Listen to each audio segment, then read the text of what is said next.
The first thing I saw was my dead sister's face stretched across the entrance of Cedar Glass Lodge. Denise had been gone 11 years, but there she was on a banner beneath Reed Executive Renewal, smiling beside a logo I had never approved. 2 black buses idled in the drive while men unloaded luggage. A catering truck blocked the service lane. Patio heaters burned beneath the porch. I checked the stone marker. Though I had owned 51% for 4 months, Cedar Glass was supposed to be closed. I had driven from Milwaukee for a maintenance weekend. Dana Ortiz, the operations manager, was meeting me to inspect the western rooms before spring reopening. I had packed work boots and enough soup for 3 days. I had not packed for a corporate retreat. A man in a headset waved me toward the rear lot. Staff parking is behind the kitchen. I'm not staff. Vendors use the south entrance. This is my lodge. His expression changed. Before he could answer, the front doors opened and my nephew came down the steps with his arms spread wide. Jonah Reed looked as he always did when selling disaster as opportunity. Camel coat. Perfect hair. Clean white sneakers. He smiled, watching the guests. Aunt Marlene. You made it. As if I were late to my own event. What is this? 3 days. 24 guests. Leadership workshops, strategy sessions, wellness programming. We're booked through Sunday. You booked my lodge. Our lodge, he said. And please don't start this in the driveway. Jonah owned no part of Cedar Glass. Denise's 49% had passed into a trust naming him as beneficiary, not owner. I had bought the controlling share and spent most of my retirement savings stabilizing the property. Jonah knew that. A woman dragging a suitcase through slush approached. Is check-in inside? We've waited 20 minutes. Jonah smiled. Absolutely. Marlene oversees the property. Oversees. Not owns. I had spent 36 years as a trauma nurse. In an emergency room, chaos had rules. Someone controlled the airway, someone stopped the bleeding, and someone documented medication. This looked organized from a distance and dangerous up close. Extension cords ran beneath wet mats. Luggage blocked the entrance. A driver argued about an unpaid balance. Everyone believed Jonah had authority he did not possess. Where's Dana? Inside, making herself difficult. That was the first reassuring thing I'd heard. The lobby smelled of coffee, wet wool, and cedar smoke. A projector displayed private investment sessions, fireside consultations, and a dinner hosted by the ownership team. Dana stood behind reception with the master key box open. Relief crossed her face when she saw me, followed by anger. Office, she said. Jonah followed. Dana placed 3 pages on the desk. He arrived at 7 with temporary staff, caterers, and 24 bookings. He told everyone you approved it. He told vendors he was managing partner. I said acting partner. Jonah replied, you signed the loading authorization as owner. It was a simplified title. There is no simplified version of a lie, I said. For a second, he looked like the boy who brought unfinished homework to my kitchen. Then his face hardened. This event keeps the lodge alive. You've spent 4 months discussing inspections while the place sits empty. I brought paying customers. How much did they pay? That isn't the issue. Dana answered. The premium package was $4,800 per person. Others purchased add-ons. Where is the money? In my company account, Jonah said. Expenses had to be covered. Outside, a caterer demanded payment. I wanted to order everyone out. Then I looked through the office window. Guests checked road alerts. Snow blew sideways, and the buses faded behind it. The northern road closed 10 minutes ago, Dana said. A trailer jackknifed near the ridge. The lakeshore route? Too dangerous for buses. Jonah opened his hands. Nobody can leave, so stop acting like I planned this. You created a building full of people who cannot safely leave. His irritation became calculation. If you remove me, I tell them the absentee owner arrived without warning and cancelled an event her own team sold. 24 executives, vendors, staff, everyone posting in real time. You can support the family business, or become the unstable retiree who ruined their weekend. He had used Denise's photograph to welcome them and her memory to control me. For years, I answered Jonah's crises the same way: pay the bill, make the call, explain his behavior. After Denise died, helping him felt like an unspoken promise. He learned that my guilt was easier to reach than my anger. Dana leaned closer. Compassion without control will cost you this lodge. I opened the office door. Jonah smiled, sure I had surrendered. Instead, I took the master ring from the key box and put it in my pocket. No additional guests. Vendors, contractors, or deliveries enter without approval from me or Dana Ortiz, I told the temporary staff. The East residence wing stays locked. No one changes rooms, distributes keys, or charges services to this property. The lobby quieted, a caterer raised his hand. Who is paying our invoice? I'm determining that now. Continue only with food already delivered. Add no new charges. Jonah stepped beside me. You're humiliating me. No. I'm containing what you started. A tall woman moved forward. I paid for an executive suite and private sessions. Are you saying those don't exist? Other guests joined in. What about the spa appointments? Is the ownership dinner cancelled? Who has our money? I raised my hands the way I once calmed families outside a trauma bay. My name is Marlene Brooks. I am the majority owner of Cedar Glass Lodge. Because the roads are unsafe, no one is being forced into the storm. You will have shelter tonight. We will verify rooms, heat, food, and medical needs first.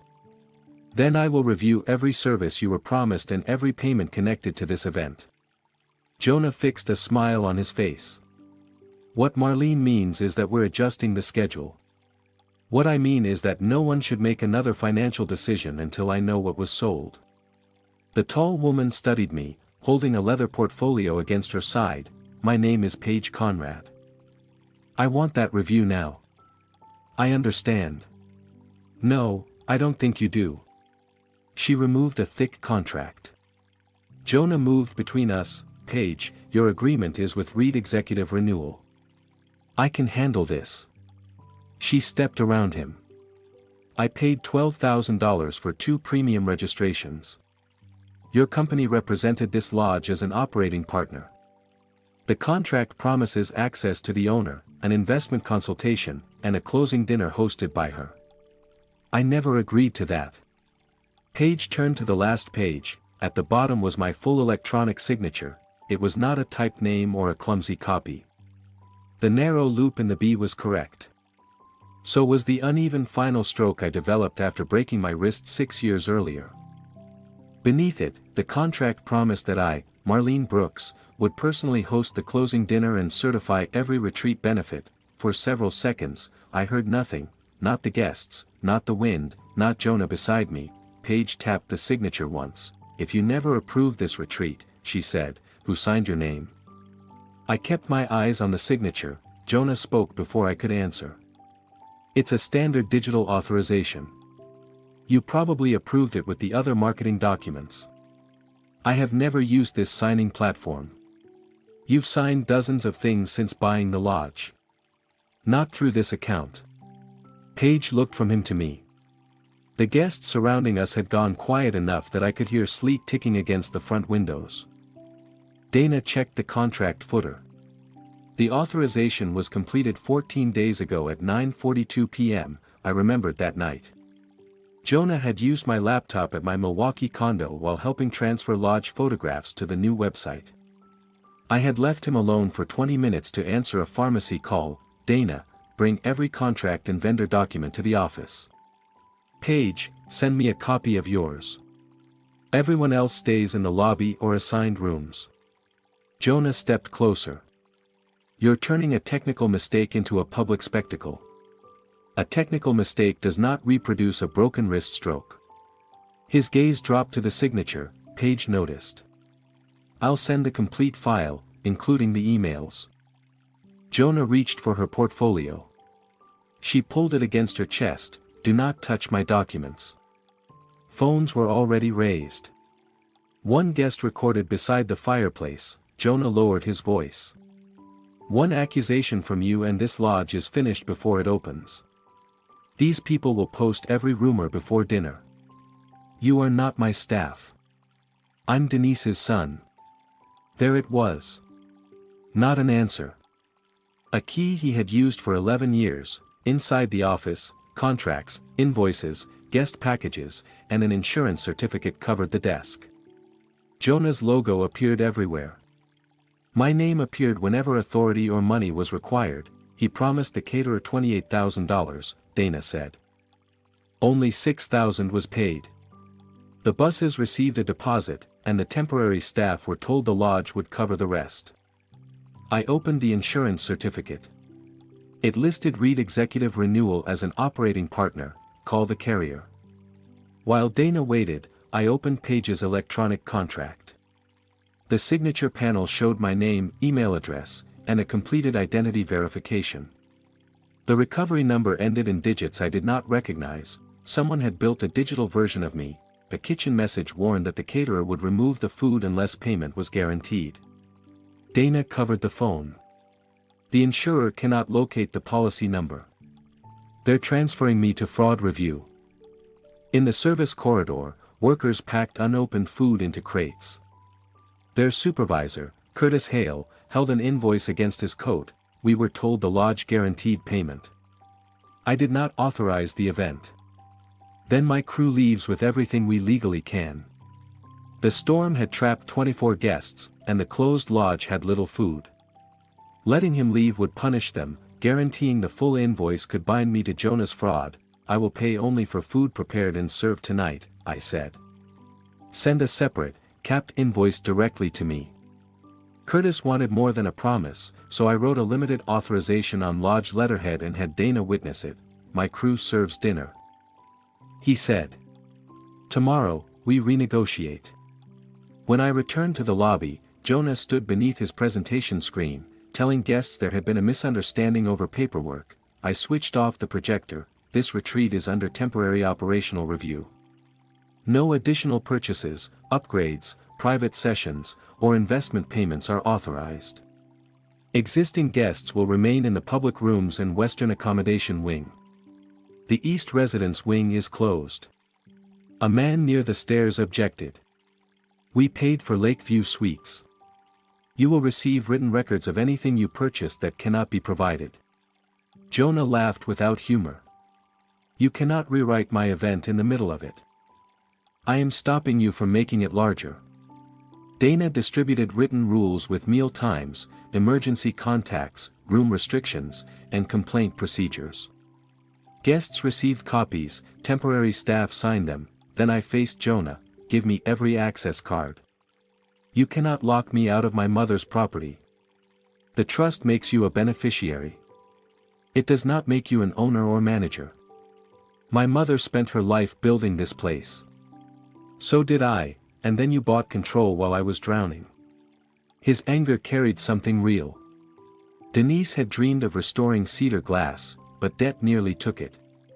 Jonah had no financing when the other investors sold. I bought control to stop a developer sale. He called that rescue theft. He dropped 2 cards onto the desk, all of them. That's all. Dana held out her hand. The black one on your keychain. He surrendered it. You will not sign, purchase, promise, or represent anything on behalf of this lodge, I said. Any statement about ownership must be accurate. You enjoy this, don't you? No. That is why it took me so long. He flinched before covering it with a smile. After Denise died, I paid Jonah's rent, covered his failed company's payroll, and recommended him to hospital administrators. Each rescue seemed temporary. Together they carried him over every consequence. Dana waited until he left. You know he did this because he expected you to clean it up. I know. No. You know he gets into trouble. That is different.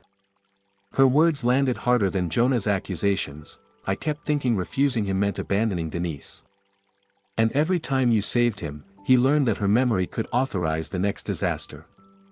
Beside the old filing cabinet were photographs from my nursing years and a folder of checks written after Denise's funeral.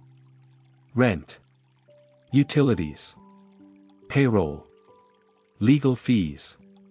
Each carried a note promising it was the last. Through the office glass, Jonah's polished schedule still glowed while unpaid workers moved crates through the snow. Dana placed a scanner beside me. We copy everything before he starts deleting. For the next hour.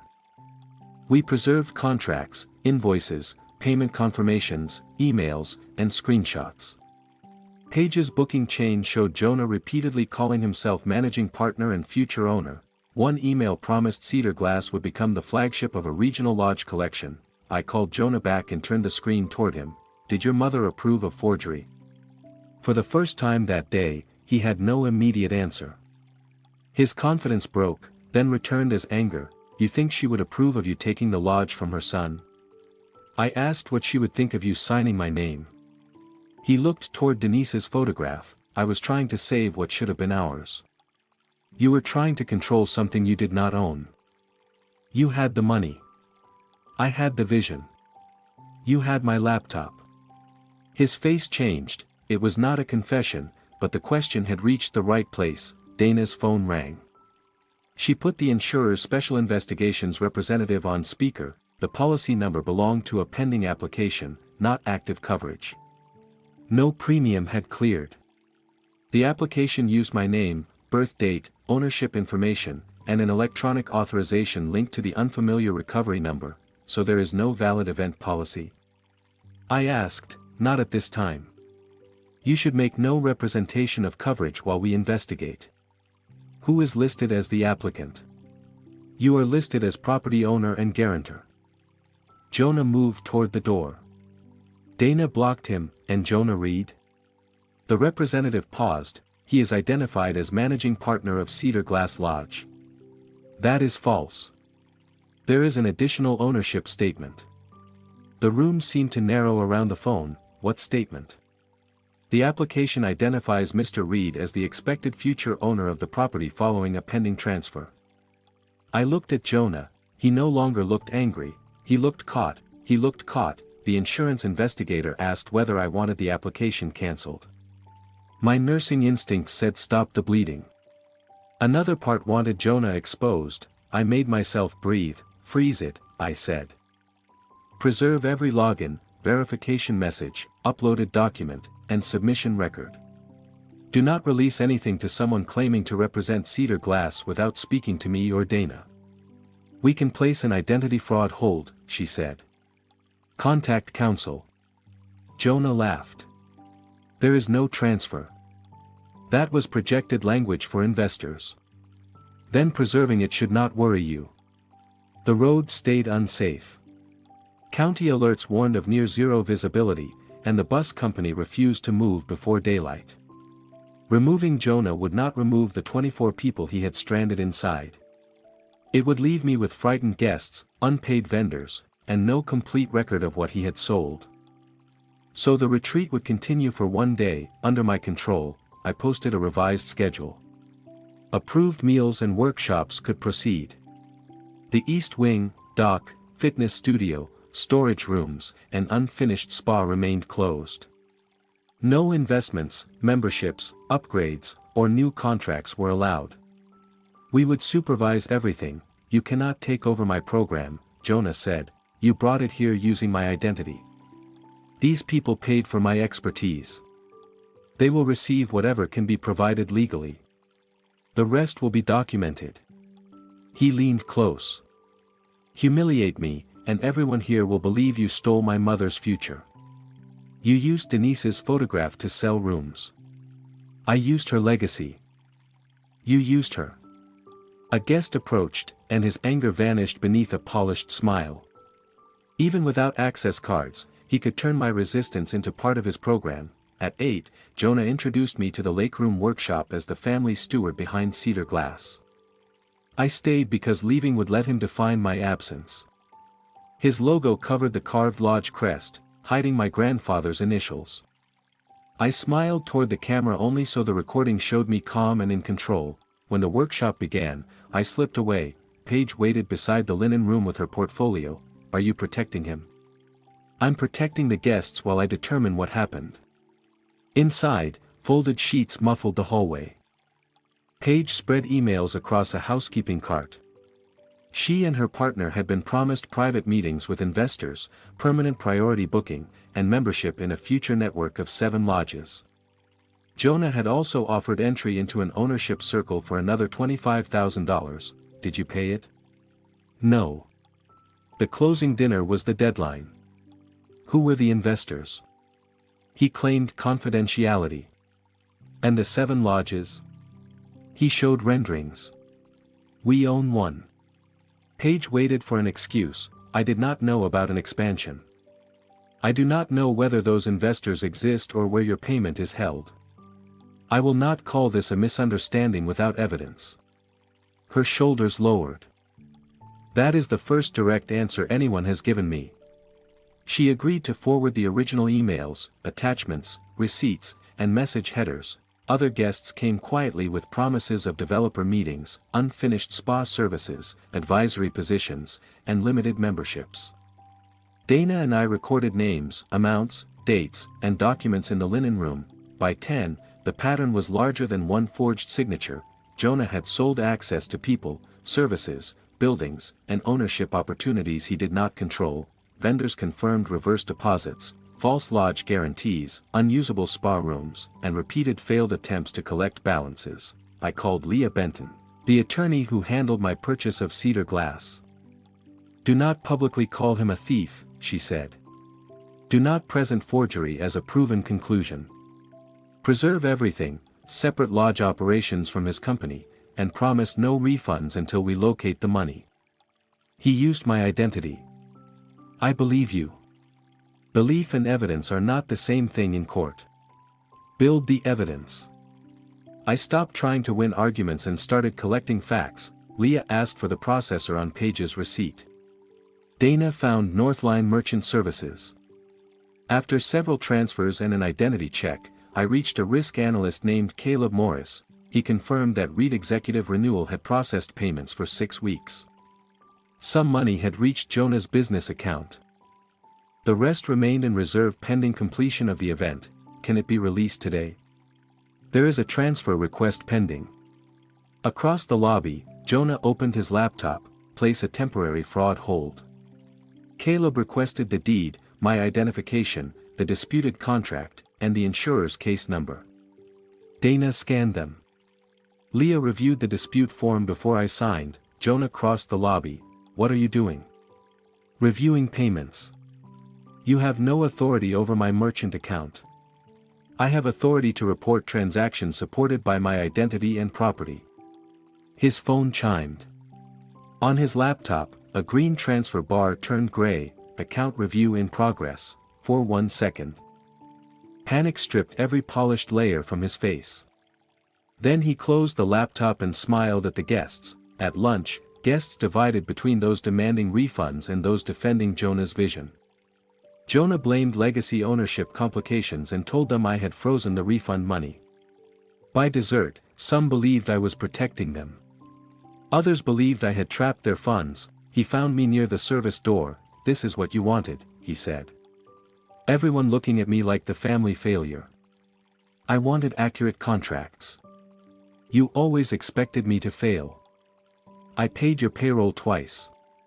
And everyone knew successful Marlene had rescued Denise's difficult son again. I told no one. You never had to. His voice lost its performance. I built one weekend to prove I was not the relative people tolerated. If you had stood beside me, the money would have cleared, vendors would have been paid, and nobody would care how it started. You believed success would make permission unnecessary. I believed family property should create a future for the family. It cannot create your future by stealing mine. A temporary employee interrupted. Jonah's live stream would begin in 15 minutes, his confidence returned. You are joining me. No, the campaign promises the majority owner will welcome our founding members. Refuse, and you destroy the lodge with me. He wanted my face beside his lie because my signature was no longer enough. Leah warned me not to validate any ownership or investment claim, but said refusing to appear would let Jonah define my absence, so I stood beside him. The camera light came on. Jonah spoke about family legacy, regional expansion, and shared stewardship. His logo covered the old crest again. Aunt Marlene, tell everyone how excited you are about what we're building. I looked into the camera. My priority is the safety of the guests at Cedar Glass Lodge and an accurate review of every service and financial representation connected to this event. His smile tightened. We are resolving routine administrative details. I have not described them as routine. He ended the live stream early. Dana found me afterward. You looked like you wanted to break the camera. I wanted to break him. But you didn't. No. I let him record himself. By evening, the roads remained restricted. Guests compared contracts by the fireplaces while Jonah disappeared with his investor folders. Paige brought me a folder she found beneath a chair. Most of it was polished fiction, expansion maps, membership projections, and photographs of properties Jonah did not own. Near the back, a tab marked Capital Partner held a document he had not shown the guests. The first page identified developer Owen Price. The second described a loan to REIT executive renewal. The third contained a purchase option involving Cedar Glass Lodge. I read the trigger conditions twice. If the retreat produced a qualifying default, forced closure, uninsured loss, or major regulatory interruption, Owen Price would gain the right to purchase the lodge far below its appraised value. The false insurance application had not merely exaggerated Jonah's authority. Someone was waiting for this weekend to damage Cedar Glass badly enough to buy it. And Jonah had signed the agreement. I photographed every page, locked the folder in the office safe, and had Dana record the time while Leah listened by phone. Do not confront Owen yet, she said. Establish when the option was added and what Jonah received. The dates told the story. Jonah sold packages 6 weeks earlier, Owen funded the loan 4 weeks earlier, and the option was added only 12 days ago. After most guests had paid, it had not financed the retreat. It had been attached later. When Jonah's company was desperate, Dana searched the presentation tablet Jonah had left connected to the projector. His email account was open. Owen's early messages sounded supportive. Fill every room. Create urgency. Make the property look active. Then they became instructions. Advertise the unfinished spa. Promise dock access before permits clear. Use the old glass hall despite its winter capacity. Add heaters and deal with inspection later. One message said photographs of a full property mattered more than paperwork. The option activated if the retreat caused a qualifying default, forced closure, uninsured loss, or major regulatory interruption. Owen was encouraging the exact problems that could let him buy Cedar Glass below value. He wanted us cited, Dana said, or closed. Leah told us to preserve the messages with headers and have Paige witness it. Each timestamp became part of a chart showing how the fraud had grown inside my family. He appeared in the doorway. You took my investor file. It was left in a public room. That material is confidential. So is my signature. He saw the tablet and exported emails. You had no right to access that. You left your account open on lodge equipment after calling yourself management. His eyes shifted to the safe. Give me the agreement. No, you do not understand it. Owen loaned you money after you sold the retreat, then encouraged violations that could help him acquire my lodge. That was never going to happen. What was going to happen? He glanced at Dana. Outside. I agreed after telling Leah where we were going and leaving the call connected in my coat pocket. I strapped broken reeds along the lake's edge. Jonah stopped near the old boathouse. Owen gave me a bridge loan. I needed cash until the processor released the retreat funds. Why did he receive an option on property you do not own? It was security. It activates only if everything fails. He encouraged failure. I was not going to follow the dangerous suggestions. You advertised the unfinished spa, sold rooms in the East Wing, and used my identity for insurance. The application had to match the deed. That is not an explanation. He stared across the frozen water. My company lost 2 clients. Payroll was behind. The processor reserve blocked the guest money. Owen offered $200,000. How much do you owe? That depends on whether you keep freezing everything. 1 opportunity. Stop the retreat and expansion announcement. Give Leah every account and message. Help locate the guests' money and begin refunds. Cooperate, and I will say you helped contain the damage. His face tightened. You would still make me confess. I am offering you a chance to stop lying. And then you keep Cedar Glass while I spend years paying people who already have more than I do. You sold them something that did not exist. I sold what I was going to build. With my property. With my mother's property. Denise's trust does not make you an owner. She wanted me involved. She wanted you stable. You turn her wishes into whatever gives you control. I bought the lodge to prevent a forced sale.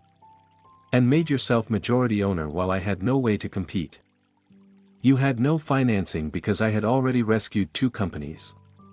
His voice rose. Every gift becomes proof I am incompetent the moment I stop obeying you.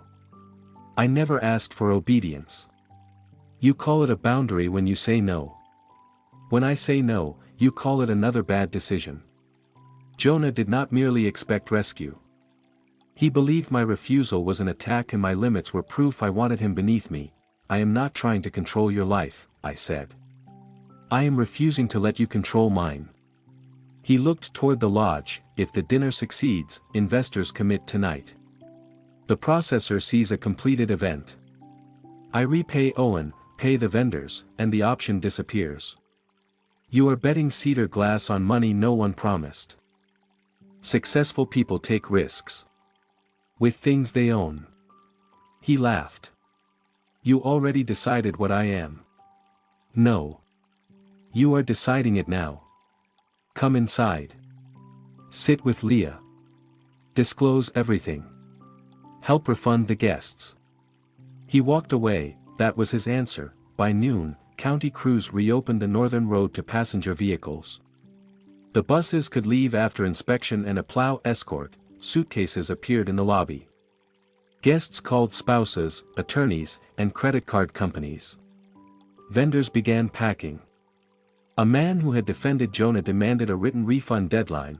The storm was no longer holding the retreat together, only Jonah was. He promised the closing dinner would answer every question and warned guests not to leave before hearing from a major expansion partner. Leah prepared an emergency filing based on the deed, false ownership claims, insurance application, and purchase option. We asked the court to block any transfer, lien, or ownership representation involving Cedar Glass. Until a judge signed it and both men were served, we could not act as though it existed. I also called the county building office. Dana stared at me. You invited an inspector during our first event. I invited the truth before Owen could manufacture his version. The inspector arrived with a fire marshal. They found wet extension cords, a blocked exit, and heaters that could not be used indoors. Because we had closed the east wing, spa, dock, and glass hall. No guests occupied unapproved spaces. We corrected the immediate problems in front of them. The lodge received a follow-up notice, not a closure order. Jonah cornered me near reception. You called the county on us. I called them on the actual conditions. You are trying to kill the dinner. The glass hall cannot be used with your seating plan. That room is the presentation. Then move the tables. Owen is already coming. Then he can watch you obey a fire code. You would rather humiliate this family than let me succeed once. I would rather move tables than lose the lodge. At 3:40, Leah called. The emergency order had been signed. It barred any transfer, lien, or ownership claim involving Cedar Glass until a hearing. It did not cancel the retreat, it only protected the property while the dispute was examined. A process server was driving from the county seat. Leah warned me not to reveal the order before service. For the first time all day, I held something Jonah did not know existed. I kept it hidden. Owen Price arrived before sunset in a charcoal SUV. Silver-haired and broad-shouldered, he looked like a banker inspecting an investment. Jonah met him outside. Owen spoke close to his ear. Jonah nodded twice, then Owen examined cedar glass. He photographed the roofline, counted windows, and paced the distance to the lake, measuring something he already believed was his. Inside, he offered me his hand. Marlene Brooks. I have heard remarkable things about your property. My property? His smile stayed fixed. For now, certainly. Dana heard it. You financed Jonah's event. I asked. I support promising operators. By encouraging permit violations. I encourage speed. Timid businesses do not survive. This lodge is not Jonah's asset. Families structure assets in many ways. The deed is simple. Distressed properties rarely remain simple. He had no ownership, recorded lien, or authority. Yet he wandered through the lobby inspecting stonework while guests whispered about refunds. He was not afraid the retreat would fail. He had prepared to profit if it did. The process server entered as Owen spoke with Jonah near the library, ready to serve both men separately. Before he reached them, Jonah stepped onto the lobby stage and switched on the live stream camera. Founding members, tonight's dinner is moving forward. Our expansion partner is here. Our regional plan is stronger than ever, and cedar glass will become what my mother intended. Guests stopped around him. Owen remained beside the stage. Jonah looked into the camera, and to remove any remaining confusion, majority owner Marlene Brooks will personally introduce me tonight as her official business partner. The process server stopped 10 feet away, documents in hand, every face turned toward me. Jonah had promised my surrender to the world seconds before learning that a judge had forbidden his claim. Jonah had promised my surrender to the world seconds before learning that a judge had forbidden his claim. I did not look at him. I looked at the process server. Please finish what you came to do. The man crossed the lobby and asked Jonah to confirm his name. The live stream kept running while Jonah accepted the envelope. Owen received his copy next. The order barred them from transferring, pledging, or publicly representing any ownership interest in cedar glass until the court reviewed the dispute. Jonah read the first page, then looked at me. You filed this behind my back. I filed it while you were selling a future you had no authority to promise. Owen folded his copy and slipped it inside his coat. Emergency orders are temporary. So are opportunities built on false documents. Leah said through Dana's speakerphone. I could have exposed everything before dinner. Instead, I addressed the room. The closing dinner will continue. Cedar glass will provide the meal and safe use of the property. No ownership, membership, investment, or expansion transaction will be accepted tonight. Jonah stared at me as if I had rescued him. Owen relaxed. He believed the order had frightened me into compromise. Jonah believed the same thing. Dana followed me into the office. You are letting him keep the stage. For now. You spent years letting him talk until everyone forgot what he did. I know. Then tell me this is different. I placed the judge's order beside Paige's contract. Before, silence meant I was afraid of losing him. Tonight, silence means I am preserving his choices. You want him to repeat the lie after being legally warned. I want no one to call it a misunderstanding later. Leah joined us by video. A forensic examiner had reviewed the disputed signature. The image was consistent with one copied from a vendor authorization I signed months earlier, and the electronic verification had been routed through a prepaid recovery number. It was preliminary, not final, but enough to support the fraud hold. Northline Merchant Services had also completed its ledger. The 24 guests paid a combined $138,400. $31,000 went to legitimate retreat expenses. $46,000 reached Jonah's business account. $22,000 moved from there to Owen's lending company. The remaining funds were frozen in reserve. Can we show it tonight? I asked. The verified summary only, Leah said. No private guest information. Do not claim the examiner has reached a final conclusion. Dana printed the deed, trust summary, insurer's fraud hold confirmation, processor ledger, inspection report, loan timeline, and purchase option. Above us, servers unfolded white tablecloths for a dinner built on promises that did not exist. Paige waited outside with her folder. I spoke with 3 other guests. She said, "We will give statements. But I need to know whether you plan to turn us into part of a family performance. I plan to give you documents before I give you emotion." I showed her the confidential notice Leah drafted. It explained that the charges were under authorization review, remaining funds were protected by a processor hold, and refund timing depended on the processor, issuing banks, and legal claims. It promised no date we could not guarantee. People will hate the uncertainty, Paige said. They deserve accurate uncertainty instead of a comforting lie. She helped distribute the notices. Some guests thanked us. Others accused me of protecting the lodge before protecting them. One man demanded cash from the front desk. "I cannot take frozen merchant funds and hand them out from the register," I told him. "Your dispute rights remain intact. So I leave with nothing. You leave with written confirmation that the payment is preserved and contested. That is not the weekend I bought. No. It is the truth about the weekend you were sold." Jonah moved through the lodge, calling the injunction temporary legal theatrics and promising that dinner photographs would unlock financing. His sudden warmth frightened me. "I know today got out of control," he said. "But you kept the dinner alive.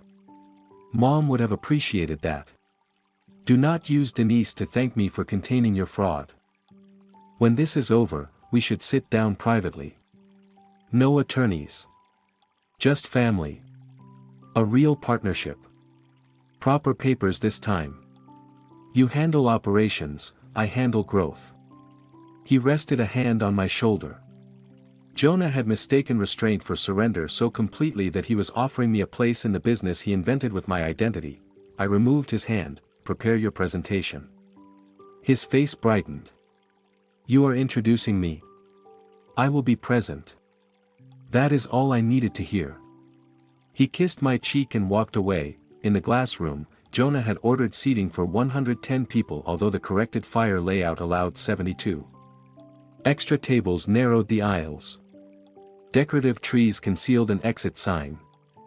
A camera platform blocked an extinguisher cabinet. Mr. Reed says investors judge energy, not empty space. The fire marshal judges exits.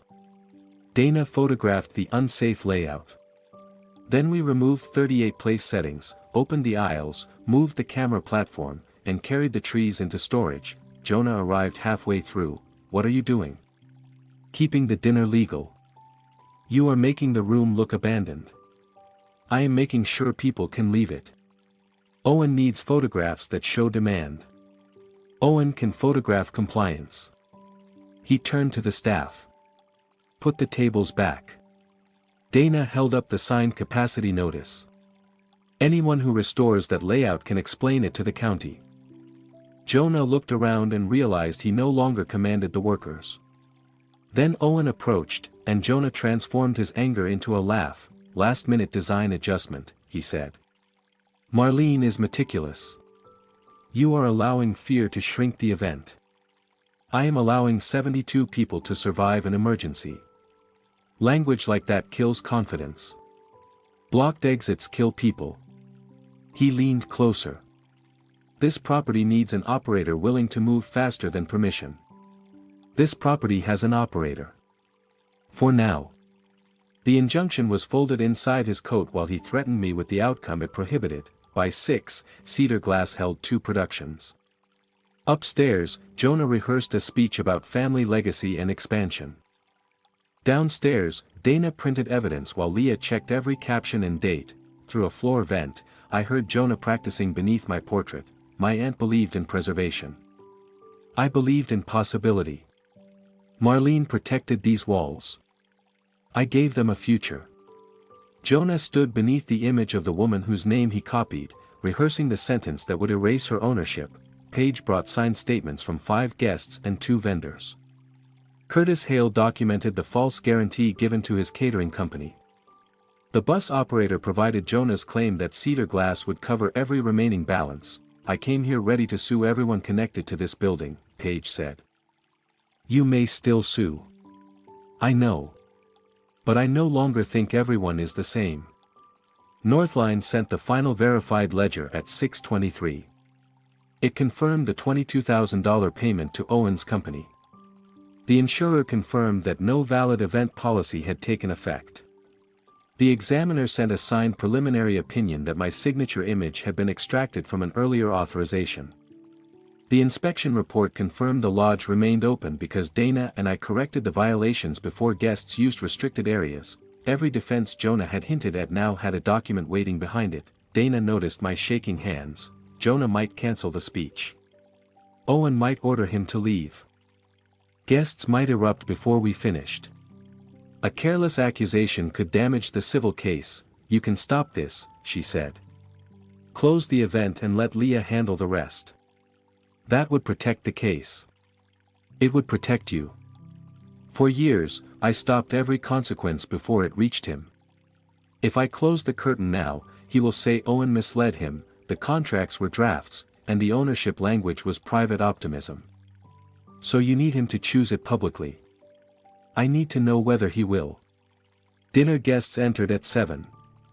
Servers filled water glasses while unopened champagne waited in silver tubs. The removed place settings left visible gaps, but the room was safe. Owen showed Jonah a rendering of a second property. Announce it tonight, he whispered. Momentum will make the order irrelevant. Jonah hesitated, then nodded. Leah remained connected through an earpiece. Dana stood near the projector controls. Paige sat with the witnesses. Evidence packets waited inside the service cabinet beside the stage. Jonah began with Denise. He spoke of her dreams, her courage, and the lodge she wanted him to lead. He called the weekend proof that Cedar Glass had entered a new era. Then the expansion map appeared. 1 Cedar Glass became 7. A second lodge glowed near Madison. Jonah announced negotiations for its acquisition and identified Owen as the capital partner behind the network. Owen accepted applause from people who did not know their retreat payments had reduced his loan. My aunt and I have disagreed about speed, but families grow stronger when experience meets vision. Tonight, she will confirm what we have always understood. Cedar Glass belongs to both of us in purpose, and I will lead its next chapter. I walked to the stage carrying nothing. Dana's finger rested near the projector control. Leah whispered, "Stay with the documents." Jonah handed me the microphone. I looked at the expansion map, at Owen, at the guests, and finally at my nephew. Then I handed it back. Explain to everyone exactly what you own. Jonah stared at the microphone I had returned to him. The expansion map glowed behind us. 7 false properties radiated from Cedar Glass like promises already built. What do I own? He repeated, smiling toward the live stream camera. I own the vision that brought everyone here. That was not my question. Jonah lifted the microphone. My family created this lodge. My mother devoted years to it. Marlene holds the controlling paperwork, but Cedar Glass has always been a shared legacy. Do you own any percentage of the property? His smile thinned. The trust structure is complicated. It is not. Dana pressed the projector control. The expansion map disappeared. The recorded deed appeared, showing my 51% ownership and the trust holding the remaining 49%. The trust benefits you, I said. It does not authorize you to sign contracts. Borrow against the lodge, represent yourself as managing partner, or sell ownership access. Owen stood. That is an inappropriate interpretation of private estate documents. Leah's voice came through the speakers. The summary comes from recorded ownership documents and the trust certificate. You and Mr. Reed were served with an order prohibiting further ownership representations. The servers stopped pouring champagne. They lifted the unopened bottles from the silver tubs and carried them away. Their silence made the room feel less like a celebration and more like an evacuation.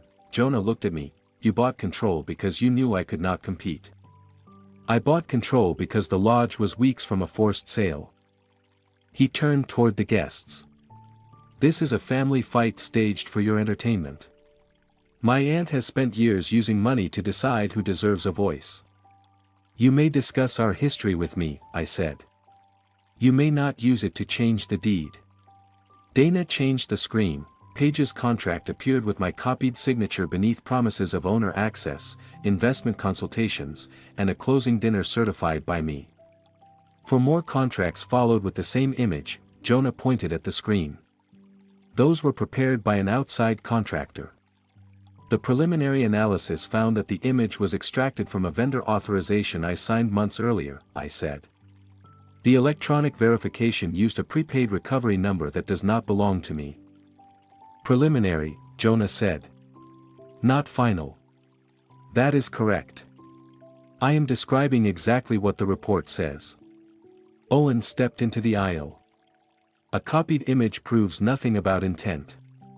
Page stood. I dealt with Jonah directly. He told me Marlene approved the ownership circle. He said my $12,000 package included private access to her, 2 investors, and priority membership in 7 future lodges. He said Cedar Glass would transfer operations to him after this weekend. Another guest rose. You told me the spa was licensed. A third said, you offered me an advisory seat for $25,000. Jonah looked toward Owen. You approved the investor language. I approved no ownership representations, Owen said. Dana replaced the contracts with the merchant ledger. The 24 guests paid $138,400, I said.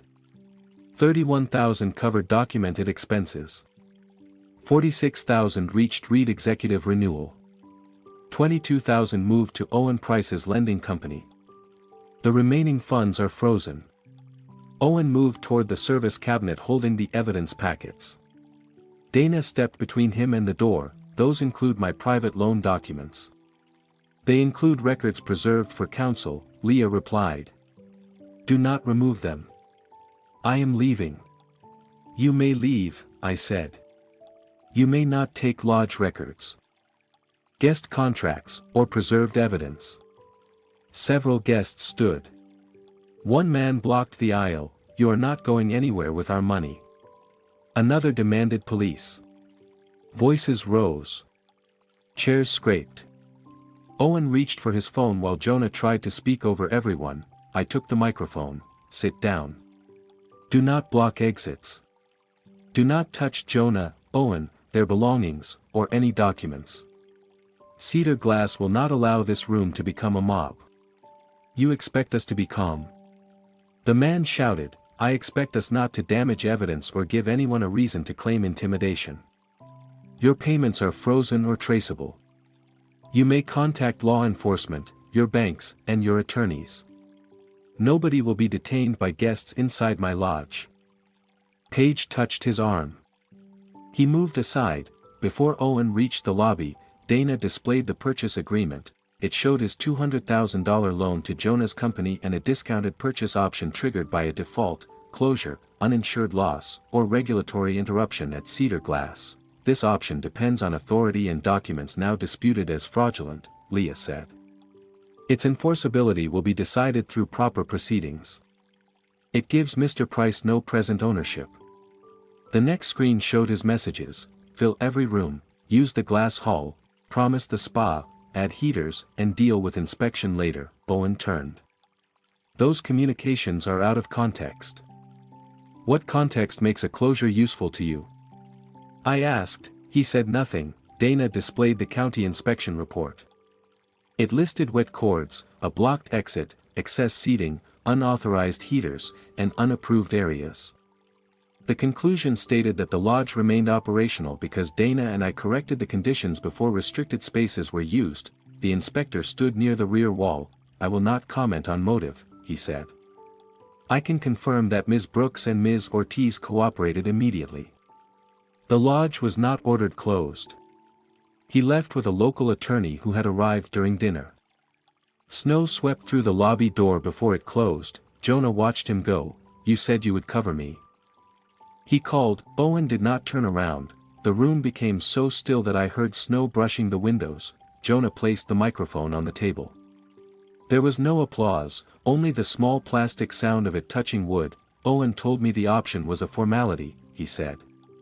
He said no one could enforce it if the retreat succeeded. You signed it. The processor held the money. Vendors were calling. My staff had not been paid. So you gave him a path to my property. I plan to repay him in days. You also submitted an insurance application using my identity. I needed coverage. You listed yourself as managing partner and expected owner. He said the language had to satisfy underwriting. Paige stepped forward. Did Owen tell you to promise me Marlene's approval? Did he tell you to sell access to 7 lodges that do not exist? I believed they would exist. Did he tell you to take my money before you had authority? Jonah's face tightened. You came because you wanted access. Do not pretend greed existed only on my side. Guests shouted back. I raised my hand, let him answer. Jonah looked at me with open hatred. You always do this. You stand perfectly still while everyone else looks unstable. I am standing still because this is not about humiliating you. You built the entire night to humiliate me. I built it so your words could not be rewritten tomorrow. His eyes filled, though his voice stayed hard. Tell them how many times you reminded me that you paid my rent. Tell them how you introduced me as Denise's struggling son. Every favor came with the knowledge that you could withdraw it. I should have stopped rescuing you years ago. I helped Jonah repeatedly because I felt responsible after my sister died. Sometimes I gave money instead of letting him face consequences. That was my mistake. It does not make these contracts valid, and it does not make his customers responsible for our family damage. Jonah swallowed. If this weekend worked, everyone would have been paid. That is what you believed. I knew it. No. You needed it to be true. The room held. He looked at the deed, signature report, ledger, insurance application, loan, purchase option, emails, inspection record, and guest statements. Finally, his shoulders dropped. I thought success would make the beginning irrelevant, he said. Once the rooms were full and investors saw the place, the money would clear. Owen would be repaid. I would give the guests what I promised later. Then nobody would care whose name I used to get through the door. I could have called him a criminal. Instead, I said, the people in this room get to care. Leah explained the next steps. The processor would maintain the hold while disputes and ownership claims were reviewed. Refunds could not be promised that night. Guests could submit statements and charge disputes. Vendors could document balances. The civil evidence would be filed with the court, while the signature and identity materials would be referred to the appropriate authorities for independent review. Does that mean he is being arrested? Someone asked. No, Leah said. Marlene does not decide criminal charges. Neither do I. We preserve evidence and provide it to the agencies with jurisdiction. Several guests still demanded police. I requested deputies to maintain order and take reports, not to stage an arrest for the room. When they arrived, Paige, Curtis, the bus operator, Dana, and several guests gave statements. Jonah was advised not to remove records covered by the order. He called an attorney from the library. The dining room emptied slowly. Servers removed the untouched champagne. Guests carried evidence notices instead of gift bags.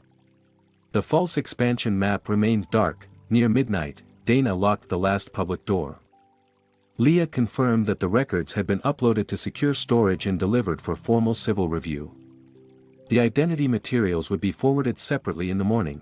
I found Jonah alone beneath Denise's portrait. His tie hung loose, and his phone lay face down beside the microphone. My lawyer wants a retainer by noon, he said. I waited. He says Owen will protect himself first. I need separate counsel for the civil case and whatever happens with the signature. That sounds correct. Jonah looked at me. I do not have the money. For 11 years, that sentence had been enough. I need you to pay him, he said. Just this once. Help me survive this, and I will do whatever you want. For 11 years, that request would have ended the conversation. I would have reached for a checkbook before asking what he had signed, who he had hurt, or what lesson my money would erase.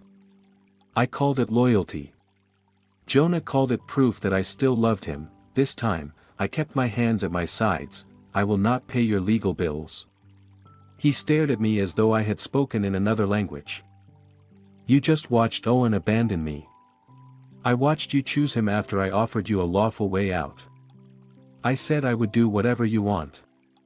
That is not accountability. It is another bargain made under pressure. His face hardened. So this is revenge? No. Revenge would be using your fear to control you. I am leaving your defense and your choices to you. He looked at Denise's portrait. My mother would never leave me alone in this. Your mother loved you. The rest of us kept making your consequences disappear. I left him beneath her photograph and went upstairs. At sunrise, I wrote Jonah one page. I told him I would cooperate truthfully with every investigation and civil process. I would not pay his attorney, hide records, pressure witnesses, or withdraw claims to protect the family's appearance. I also would not celebrate his fear, contact his employer, or share private details for entertainment. Refusing rescue did not mean I wanted him ruined. It meant I would no longer stand between him and the results of his decisions. I left the letter with his coat. By 8, Jonah was gone. The next 3 months did not feel like victory. Guests returned home with receipts, dispute forms, and uncertainty. Reviews called Cedar Glass beautiful but unsafe, fraudulent, or both. Our spring reservations fell almost 40%. The processor held part of our new payments while it investigated whether Cedar Glass had participated in Jonah's sales. Vendors wanted deposits in advance. The insurer required another inspection. The bank requested revised forecasts. Dana and I spent mornings answering investigators and afternoons repairing a business that had never fully opened. We removed Jonah's signs, audited every key, changed passwords, and posted written authority rules. No relative could approve expenses or speak for ownership without the same documentation required from anyone else. The banner with Denise's face came down last. Dana found me holding it near the laundry room. Do you want to keep it? The photographs are preserved. We cut the clean sections into cloths for the maintenance crew. The part bearing Denise's face stayed in an evidence bag until Leah confirmed it was no longer needed. Then I placed it in the recycling bin. Hanging it as a trophy would have turned my sister into a weapon again. By the 3rd week, Northline began releasing money through a supervised claims process. Guests received refunds according to verified payments, processor rules, and card disputes. Some refunds were partial at first. Paige received the full amount for her 2 registrations after 6 weeks. The process was slow enough to anger everyone and structured enough to survive review. Curtis and the other vendors submitted revised invoices. They did not receive every dollar Jonah had promised. They received negotiated payments from preserved event funds for documented food, transportation, labor, and equipment. Cedar Glass paid only for the limited services Dana and I authorized during the storm. Every payment required another compromise. Owen challenged the injunction and called the purchase option legitimate security for a business loan. Leah answered with the deed, false ownership claims, insurer records, and his messages encouraging conditions that could trigger a closure. The court voided the option as to Cedar Glass. Owen kept whatever lawful claim he had against Jonah's company, but he received no interest in my lodge. His conduct became part of a wider financial investigation involving 2 other hospitality projects and similar loan agreements. Leah warned me not to predict charges or repeat rumors. I did not need to. Owen's pattern belonged to investigators now. The forged signature and identity documents went through a separate prosecutorial review. Investigators requested the laptop, account logs, phone records, and insurer file. I provided what they asked for and stopped asking when a charging decision would come. The civil case moved faster. Jonah's attorney negotiated restitution covering guest losses, unpaid vendor balances tied to his company, and part of Cedar Glass's response costs. The agreement was secured against his remaining business equipment, receivables, and future payments. It did not make us whole. His company had more promises than assets, so the agreement required monthly payments and disclosure. Not a miracle. At the first family meeting after the dinner, 12 relatives joined by video and 4 came to the lodge. A cousin accused me of using the courts to destroy Denise's only child. He made a terrible mistake, but he is still family. He made a series of choices involving customers, vendors, my identity, and property he did not own. You could withdraw the case. The settlement protects people who lost money. My brother-in-law asked whether I cared more about strangers than my nephew. Before I answered, Denise's childhood friend Ruth spoke. We all did this. Ruth had loaned Jonah money twice. Another cousin admitted placing him on a payroll after he stopped reporting to work. My brother-in-law had covered a tax bill and hidden it from us. Each rescue had been secret, so each person believed they were helping only once. Jonah had not built his life around one generous aunt. He moved through a network of people afraid that letting him fail would betray Denise. We did not cause the forged signature, Ruth said. But we taught him the family would absorb whatever came after. Some relatives left angry. Others asked for the settlement. The meeting ended without a photograph or a promise that everyone would stay close. A month later, Jonah mailed me a copy of my letter with one sentence beneath it. I found work. He had taken an account coordinator job with a commercial supply company outside Green Bay. He was not a manager and did not control client funds. His wages were subject to restitution. His first payment was small. I deposited it and sent a receipt through our attorneys. 2 weeks later, another payment arrived on time. That counted. The criminal review remained open. Reconciliation remained uncertain. Some mornings, I missed the boy who slept on my couch after Denise's funeral, not the man who copied my name. Both were Jonah. Loving one did not require denying the other. The lodge recovered in increments. Dana created a public page explaining ownership and booking without discussing Jonah's private life. We hired an outside accountant and licensed event coordinator. Every package listed exactly what existed, what required scheduling, and who could sign. The East Wing passed inspection. The spa stayed closed until its permits were complete. Dock repairs took longer than expected. Our reopening moved back 6 weeks. Paige called before we announced the date. I am bringing my partner, she said. As paying guests, not founding members of anything. You are sure? I want to see the lodge you were actually trying to build. 9 former retreat guests returned for reopening weekend. Some came in support, others came for clear rates and credited services. We asked for no reviews or forgiveness. They arrived with ordinary reservations. That felt extraordinary.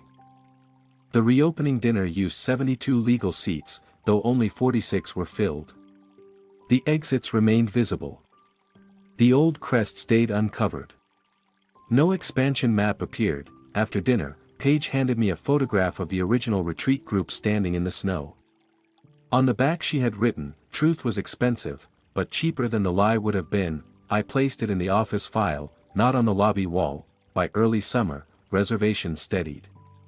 We were not famous.